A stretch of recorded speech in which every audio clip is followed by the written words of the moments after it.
টাঙ্গাইলের ভুয়াপুর চরে এসে আমাদের নতুন অভিজ্ঞতার সম্মুখীন হতে হচ্ছে। তবে এই যাত্রাটি বেশ রোমাঞ্চকর।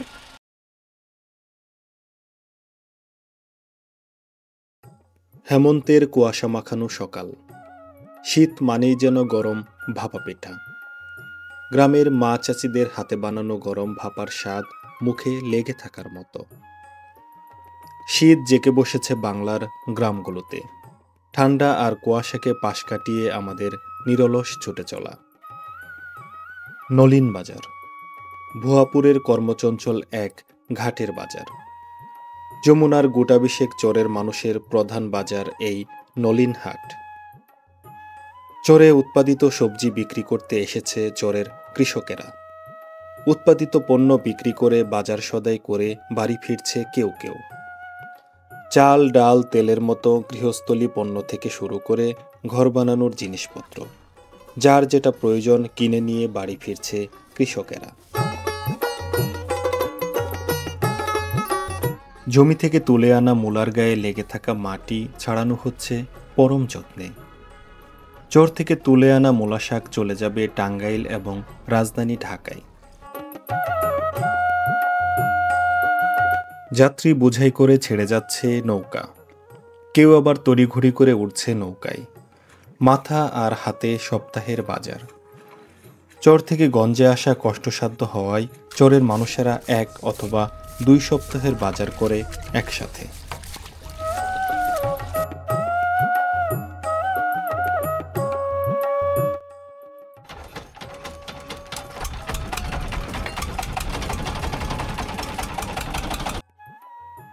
চলতে থাকলো নৌকা। পেছনে ফেলে আসলাম ঘাট, নৌকা আর পিচঢালা সড়ক। সামনে এক অনিশ্চিত জীবন, যেখানে স্বাদ আর সাধ্যের মধ্যে রয়েছে বিস্তর ফারাক, যেখানে সংগ্রাম প্রতি মুহূর্তে। এমনই এক বিরান ভূমিতে আজ আপনাদের নিয়ে যাব। আজকের যমুনা একেবারে শান্ত। শান্ত যমুনার বুক চিরে দ্রুত গতিতে ছুটে চলছে আমাদের নৌকা। পাশ দিয়ে ছুটে চলছে আরও অনেক যাত্রীবাহী নৌকা। তাদের গন্তব্য আমাদের ফেলে আসা ঘাট ললিন বাজার। এভাবেই কর্মব্যস্ত থাকে যমুনার এই ঘাট।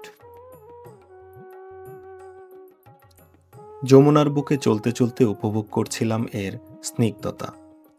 চলতে চলতে দেখা মিলল নদী ভাঙনের ভয়াল রূপ। ভাঙন থেমেছে আরও মাসখানিক আগে, কিন্তু ভয়াবহতার ছাপ এখনো স্পষ্ট। নদীতে জাল পেতে অপেক্ষা করছে এক জেলে নৌকা। মাছের সংখ্যা কমে গেলেও এখনো ধরা পড়ে দেশীয় নানা প্রজাতির মাছ। প্রথম ঘাটে নেমে যাবে এক যাত্রী। চরে কাজ করে কোনো এক খেয়া নৌকা ধরে আবারও ফিরবে ওপারে। যেতে যেতে চোখে পড়ল আরও এক জেলে দলের। এই মানুষগুলোর সাথে যমুনা জড়িয়ে আছে আষ্টে পিষ্টে।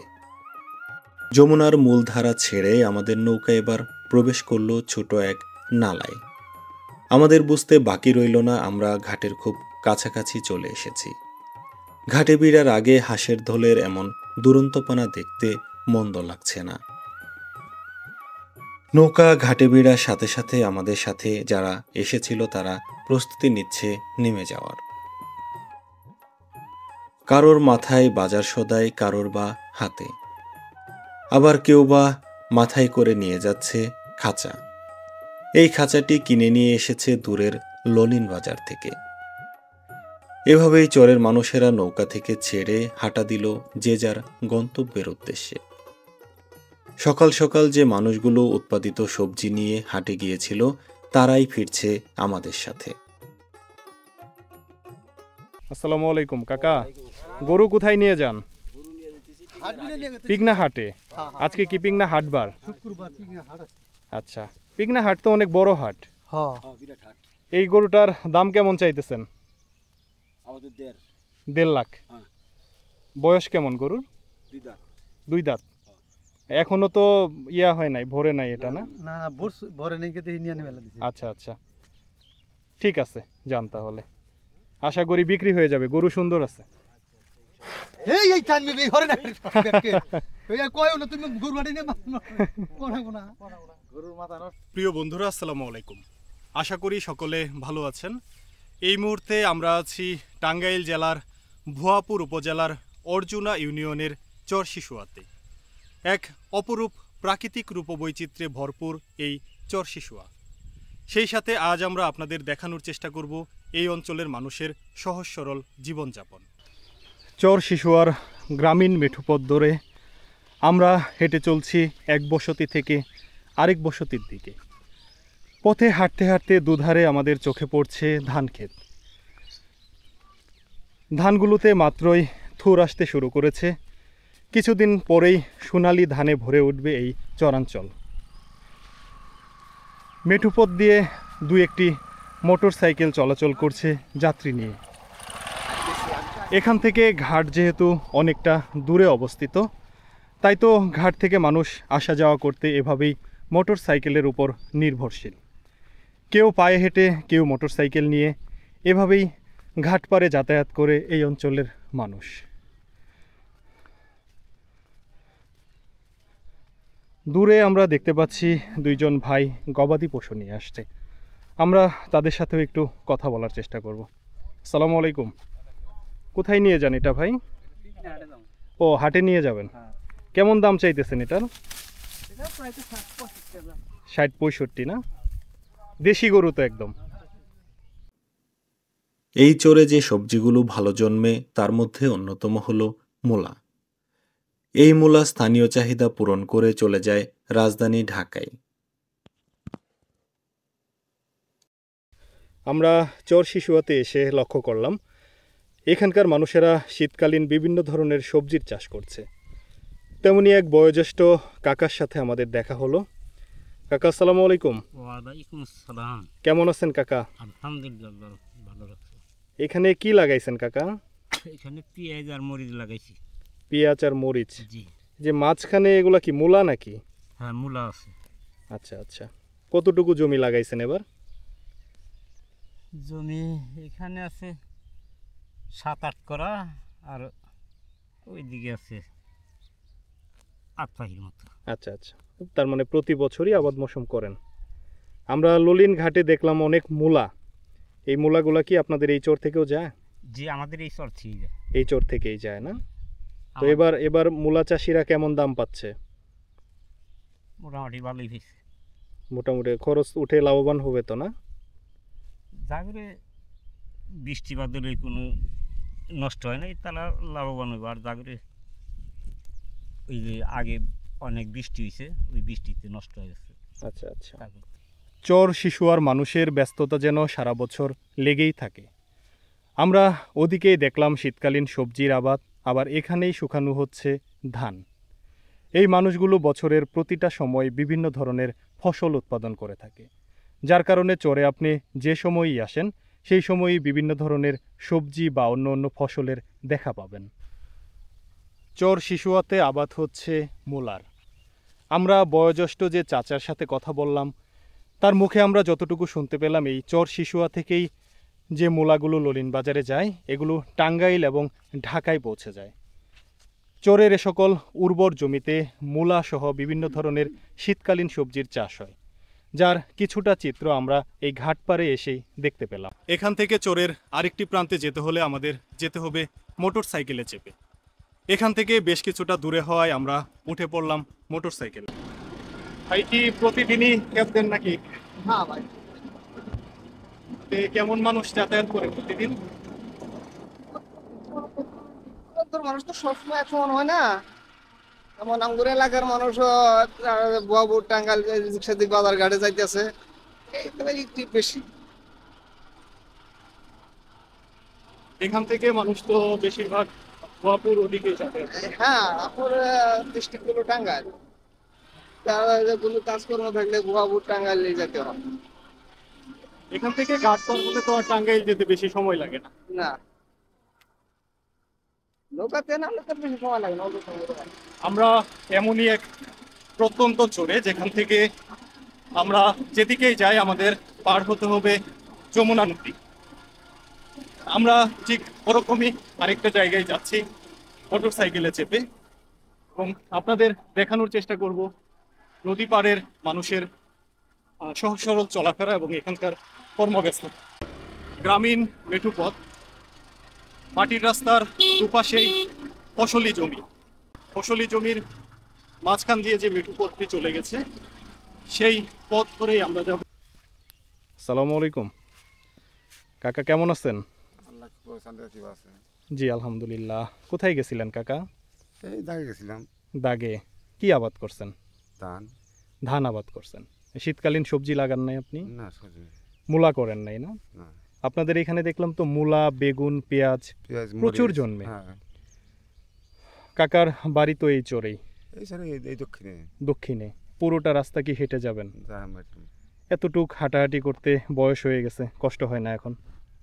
কষ্ট হবে, কষ্ট হলে তারা গাড়ি ঘোড়া তো নাই। আচ্ছা, কি কামলা নিয়ে করতেছেন না নিজেই? এখন ধান গাছলাম, ওই ধানের সারে ছিলাম। সার দিয়ে রেখে আসলেন। কি ধান লাগাইছেন এখন? এখানে ধান। ধান কেমন হয় এই চরে? ধান ভালো ধান হয়। ভালো ধান হয় না? তারপরে আমরা যতটুকু দেখলাম এই চরে ফসল সবগুলাই ভালো হয়। ফসল সব এমন একটা পোকা নামছে, কারেন্ট পোকা। ধানটা খুব কারেন্ট পোকা ক্ষতি করতেছে। এই যে নদী, যমুনা নদী, এই নদীতে এখন মাছ কেমন পাওয়া যায়? মনে করেন যে আগে যে মাছ ছিল তার থেকে মাছ কম, কারণ যে অতিরিক্ত যাইলা আর মনে করেন যে চায়না জাল দিচ্ছে। হ্যাঁ, এই চায়না জাল মনে করেন যে 40-60 গভীর থেকে মাছ মারে। ঘাট থেকে কিছুটা পথ এগিয়ে আমরা এখন হাঁটা ধরলাম চরশিশুয়ার গ্রামীণ মেঠু পথ দিয়ে। এই মেঠু পথের বাঁকে বাঁকেই রয়েছে চরশিশুয়ার মানুষের বসত বাড়ি। আমরা সামনে দেখতে পাচ্ছি একটি পাওয়ার টিলার। চরের এ সকল জমিতে গরু দিয়ে হাল চাষের প্রচলন উঠে গেছে বহু আগে। কৃষিতেও যুগ হয়েছে আধুনিক প্রযুক্তি। লাঙল, পাওয়ার টিলার দিয়ে এই চরের মানুষের জমিগুলো চাষ করা হয়। আমরা একদমই বসতি বাড়ির পাশ দিয়ে সামনে এগিয়ে চলছি। আমরা আজ আপনাদের দেখানোর চেষ্টা করব এই চরাঞ্চলের মানুষের জীবনযাত্রা। তাতে ভাইজান, এই চরে কত বছর থেকে বসবাস করতেছেন? এখানে এর আগে ভাঙার আগে আসছিলাম 7-8 বছর, আর ভাঙিয়া গেলে এলা গেছিলাম বেহারি চারকিরা কয়। আচ্ছা, ওইখানে কত বছর? ওইখানে আসছিলাম 4-5 বছর। আচ্ছা। ওইখান থেকে ভাঙিয়া আবার গেলাম গা চুন্দুনি। আচ্ছা ওইখানে আসছিলাম 3 বছর। ওইখান থেকে আবার এখানে আসি 7-8 বছর। আচ্ছা, আপনার জীবনটা মোটামুটি ভাঙা গড়ার মধ্য মোটামুটি দিয়ে, 8-10 ভাঙা নদী যখন যেখানে নিয়ে গেছে আপনি সেখানেই গেছেন। সেদিকেই যাই। এখন তো 8 বছর থেকে এই চরে। হয় তো এখানে কেমন আছেন সব মিলায়? হাল্লা করলে এখন যে হালে চালায়। জমি জমা আছে তো এই চরে? আছে হালকা। এবার কি আবাদ করছেন জমিতে? এবার কিছু ভুট্টা আবাদ করা হয়েছে, বিভিন্ন ফসল, ধান আছে। আচ্ছা, মূলা করেন নাই আপনি? না মূলা না। দেখলাম মূলা আর পেঁয়াজটা এদিকে ভালো করতেছে। আছে পেঁয়াজ, মূলা, অন্য ফসল আছে, কিন্তু আমার নাই, জমি নাই। আপনার জমিতে অল্প ভুট্টা জমি। করছেন? না। ভুট্টা তো ভালো হয় নাকি? হ্যাঁ আলহামদুলিল্লাহ, মোটামুটি হয়। এখানে কি বাদাম করেন? বাদাম গাড়া হয় নতুন চর দিয়া, এখানে হয় না। এখানে হয় না। চোরের সাদামাটা গৃহস্থ বাড়ি। আমরা চরশিশুয়ার ঘাট পেরিয়ে প্রবেশ করেছি সাধারণ মানুষের বসতিতে। চোরের মানুষেরা আবাদ বসমের পাশাপাশি গবাদি পশু পালন করে সমান হারে। তাই তো অন্য চরের মতো আমরা এই চরে এসেও লক্ষ্য করলাম গবাদি পশুর উপস্থিতি। এপাশে আউরি ঘরের নিচে বাঁধা গরু, আর এপাশটাতে রয়েছে ছাগল। চরে যেহেতু গরু আর ছাগল পালন করা অনেকটাই সহজ, তার কারণে চরের মানুষেরা অন্য পেশার পাশাপাশি এই গবাদি পশু লালন পালন করে থাকে। আমরা প্রবেশ করছি গৃহস্থ বাড়ির ভেতরে। এটি হচ্ছে বাড়ির উঠান। বাইরে যে গরুগুলো দেখতে পেলাম সেই গরুগুলো রাখার জায়গা এটি। এখানে কি রাতে রাখেন ভাই? আর এখানে হয়েছে মুরগি রাখার খুপি। গৃহস্থ এসব বাড়িতে, প্রায় প্রত্যেকটি বাড়িতে গবাদি পশুর পাশাপাশি হাঁস মুরগি লালন পালন করা হয়। চরের এই মানুষেরা বছরের পর বছর থেকে এই নিয়মটি ধরে রেখেছে বংশ পরম্পরায়। এই মানুষগুলোর না আছে কোনো অতিরিক্ত চাহিদা, না আছে জীবনের বাড়তি কোনো স্বপ্ন। আমরা অবস্থান করছি চরের একটি মসজিদের সামনে। কয়েকটি মসজিদের মধ্যে এই মসজিদটিও অন্যতম। যমুনা নদীর একদম কাছাকাছি অবস্থিত হয় এই মসজিদটি কখন নদীগর্ভে বিলীন হয়ে যায় তার কোনো বলার সুযোগ নেই। যে কোনো সময় যমুনার ভাঙনের কবলে পড়ে বিলীন হয়ে যেতে পারে এই মসজিদটি। আজ শুক্রবার, একটু পরেই চরের মানুষের ব্যস্ততা শুরু হবে মসজিদে আসা নিয়ে। সোনালি আঁশ ক্ষেত, পাটের চাষ হয় এই চরে। আমরা এখানে এসে লক্ষ্য করলাম একজন বয়োজ্যেষ্ঠ মানুষ ছোট্ট একটি ডুবাতে পাট ধোয়ায় ব্যস্ত। জেঠু, পাট কতটুকু লাগাইছেন? পাট লাগান পারিনি বাপু, জমি ভাঙিয়া গেছে গা। আচ্ছা আচ্ছা, এত দেরিতে পাট ধুইতেছেন, ব্যাপার কি? এটা দিছি রাখছিলাম, আচ্ছা আচ্ছা, ওইটা পরে কাইটে ফেলছেন আর কি। পরে কাটছি, আমি রাখছি না। আচ্ছা, তো যে পাট লাগাইছিলেন কেমন হয়েছিল এবার? পাট খুব হয়েছিল, খুব হয়েছিল। আমি গুনে নাই, আমি কম করেছি। হ্যাঁ হ্যাঁ হ্যাঁ। এমনি ছেলে মেয়ে কয়জন আপনার? ছেলে মেয়ে 11 জন। 11 জন? মাশাল্লাহ, সবাই কি এই চরেই? সবাই এসে, যাক যাক, এমনিতে তো ভালো আছেন সব মিলায়। হ্যাঁ এমনি আল্লাহ সুখী রাখছে, আপনার দোয়া। জি জি জি, আলহামদুলিল্লাহ। একটু পরে তো নামাজের সময় হয়ে যাবে। নামাজের সময়। ঠিক আছে কাকা, কাজ করেন তাইলে। ভাইজান, এটা কি কাইটে নিয়ে আসলেন? এটা কি গরুর জন্য না? আপনি কি মাঠে গেছিলেন?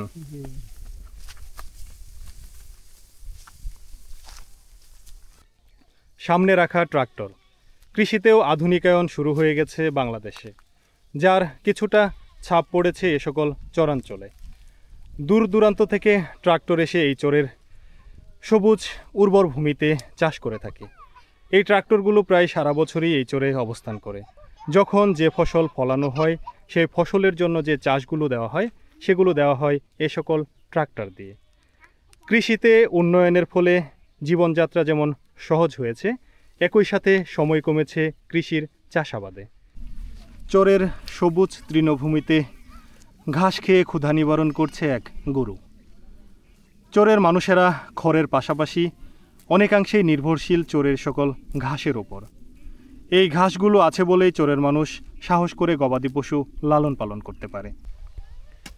কাকা, কতটুকু জমিতে ভুট্টা লাগাবেন? 2 বিঘার উপর আছে, 2.5 বিঘা। 2.5 বিঘার মতো। প্রতি বছর ভুট্টা করেন? আচ্ছা, তাতে ভুট্টা কেমন লাভজনক এই চরে? ভালো। ভালো হয় না? অন্য কোনো ফসল করবেন না এবার আর? করব। এই জমিটাতে কি ছিল এর আগে? এর আগে ভুট্টা ছিল না, এই যে এখন যে কুবাইতেছেন, এখন এখানে কিছু কি করছিলাম না, পতিত ছিল? পতিত। আচ্ছা, এখন আবার ভুট্টা লাগাবেন। এটা পানি হয়তো এইজন্য কিছু করতে পারি। একটু নিচু জমি। ভুট্টার পরে কি করবেন? ভুট্টার পরে আর কিছু আমি যদি পানি কম হয় তাহলে আচ্ছা, আর পানি যদি বাইরে যায় তাহলে তো উপায় নাই। ওটা কাটা যাবে না, বোনা বোনা হয় কিন্তু কাটা যায় না। কাটা যায় না, এর আগে নষ্ট হয়ে যায়। নষ্ট হয়ে যায়। পানি এসে তোলা হবে।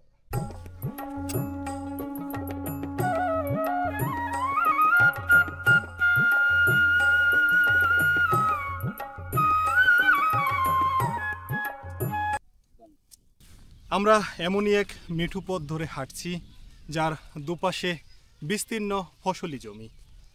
এই সকল ফসলি জমিতে চরের মানুষেরা রোপণ করেছে ধান, ভুট্টা, বেগুন সহ বিভিন্ন ধরনের সবজির।